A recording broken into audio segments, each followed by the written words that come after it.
What's good, you guys? So today's rivals video, we are going to be doing a dribbling tutorial. Now this was heavily recommended by you guys for a long time, but I kind of avoided doing it because there's already a ton of dribbling tutorials. But I kind of just said why not, and went ahead and filmed one for you guys anyways. I made sure to put all the important techniques you need to know in today's video, and at the end I also made sure to give you guys some tips and tricks. On that note though, we're not going to waste any more time because this is kind of a long guide. If today's video helps you out in any way, or if you enjoy any of my other content, be sure to like and subscribe as always, because we are trying to hit 25k subscribers by the end of the month. Anyways, I hope you guys enjoy the guide. Peace. Okay, so first things first, we're going to go ahead and start off with the basics, the basic M1 dribble that a lot of you guys probably already know. But for those of you guys who don't, pretty much all you do is look at the ground and just spam click and you will get something like this. Now, the reason this dribble is so important is because, one, it makes you a lot faster, all right? And not only does it make you a lot faster, it also conserves a bit more stamina since you're not really holding on to the ball for that long. And it also makes it extremely hard for defenders to actually slide tackle and get the ball from you, because you do get a little bit of iframes while you are actually picking the ball back up. Now, for those of you guys who don't know what iframes are, real quick, it's pretty much just a point in time where defenders cannot get the ball no matter what. So you guys see when, say, users and ring users use their dribble moves, that is pretty much an iframe dribble move. Nobody in the game can slide tackle you and get the ball in that moment.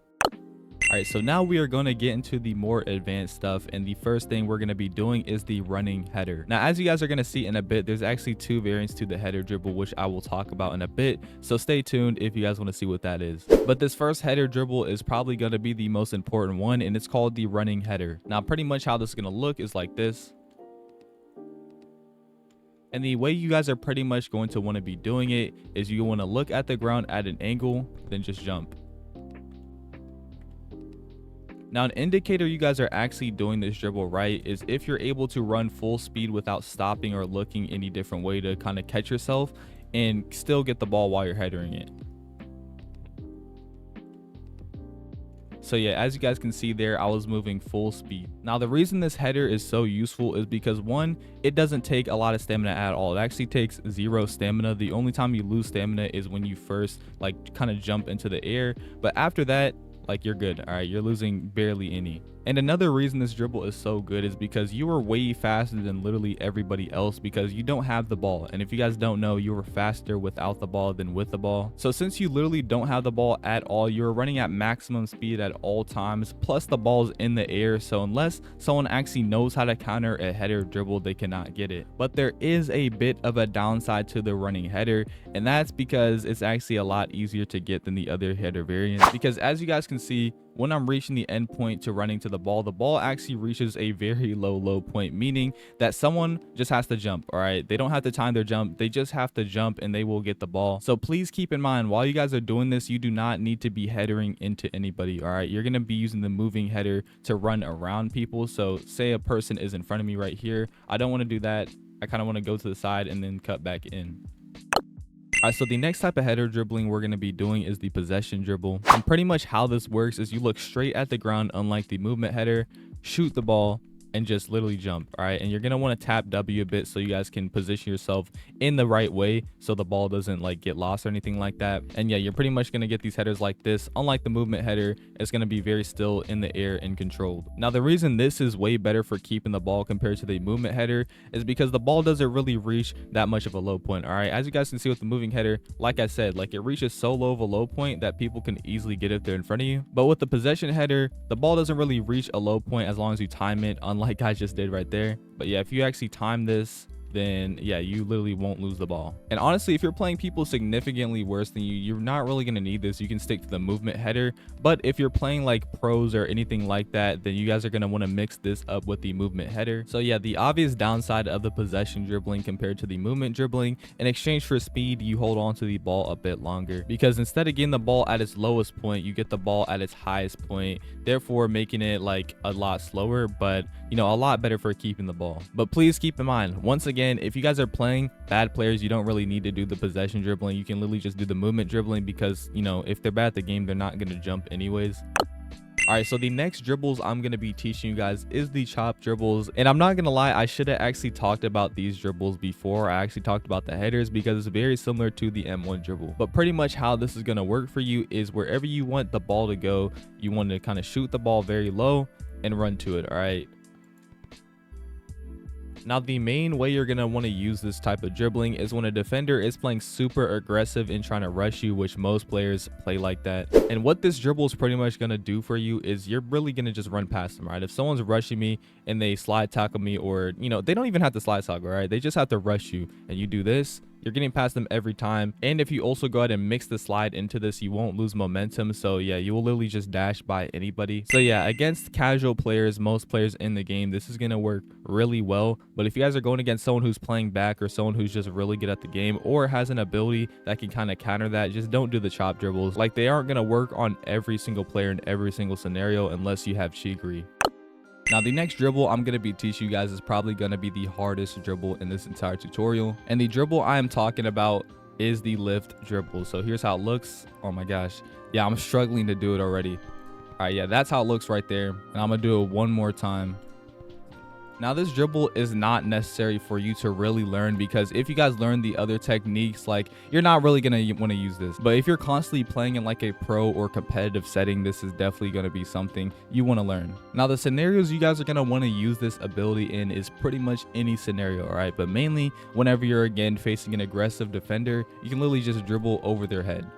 And as you guys can see here, like, you can do it into a movement dribble. So as soon as you successfully lift the ball over someone's head, you can instantly do a moving header. And yeah, it's just crazy. But yeah, as you guys can see, it's actually really hard to pull off. Like, I'm doing moving headers, trying to actually show this for you guys, but I'm telling you guys, it's actually really useful. But, you know, like I said, it's not necessary. It's kind of overkill if you're playing at a casual level. All right, now with that being said, that is about it for the actual dribbling techniques. Make sure you guys are mastering them. And on that note, we're going to go ahead and move off into the tips and things that you guys should not be doing. All right, so my first tip is create your own unique mix-ups depending on what style you're using in the game, because most styles improve your dribbling by a lot. Like, an example of this is, you know, since I'm, you know, the Lorenzo style, right? I can pretty much just dribble wherever I want. I won't really have to pay the price for it, because with Don Lorenzo's ability, you can literally just like go anywhere you want pretty much. Like, if I accidentally header dribble back here, something like that, I can easily just slide, use zombie dash, get right back to where I was, and yeah, keep dribbling. And for example, if you were to have Chigri, you can have more controlled dribbles, but you really don't need to do like these header dribbles or anything like that, because, you know, you're literally just faster, right? You can chop dribble by people without having to like think about them stealing the ball on accident. And for example, if you want to do Nagi, you can do more like moving headers, because even if you mess up, you can like easily get the ball. Like, if you accidentally do like a heel flick or accidentally header the ball too far, you can literally just recover by using your trap ability. And yeah, it's also very unpredictable. So yeah, I could honestly go on and on for what dribble styles or mix-ups you should use for certain abilities. But at the end of the day, just make sure your dribbling styles and mix-ups are, you know, what's comfortable to you and what's most efficient to you. Like, if you have a certain dribble mix-up and you're scoring with it, just keep doing it. And if you have something you're not scoring with, maybe you should change it. All right, so next tip I have for you guys is no wall dribbling. All right, maybe when the game first released and people were just discovering this, it was decent, but nowadays, like, wall dribbling just won't work, right? It's just horrible, it's slow, it's predictable, and it just won't get you any better at the game. So yeah, just don't do wall dribbling, trust me.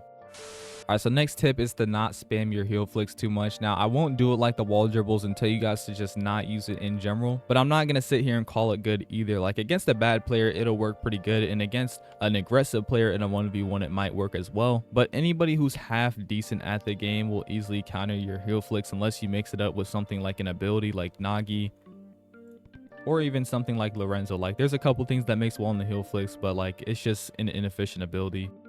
All right, so the next tip I have for you guys is spam your Q button, aka your dribble and ankle break button. Like, obviously don't spam it when nobody's near you, but if you're in someone's slide tackle range, just spam it as much as possible, because I'm telling you guys, the frames for an ankle break is actually crazy. Like, someone can slide tackle you a second after you dribble and they will still get ankle broken for some reason. And not only that, you can also very easily stall your dribble out. Like, if you do 2 header dribbles or something like that, you can get your Q dribble back. And honestly, that really goes for any other dribbling technique I taught you guys in this video. You guys can stall out your Q dribble and just keep spamming it over and over again.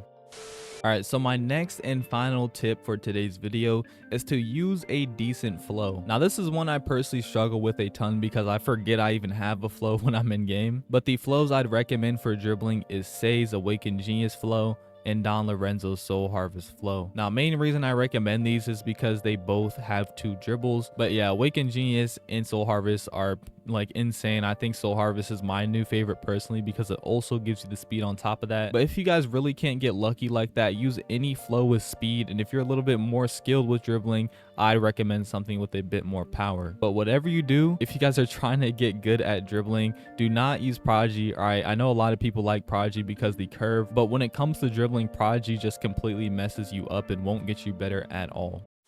All right, you guys, so that is the end of the guide. Be sure to let me know if this guide helps you guys out at all. And if this video does well, then I'll be sure to make a shooting guide for you all. And I also do not mind doing guides on every single ability in the game. Anyways, y'all have a great rest of your day or night. Peace.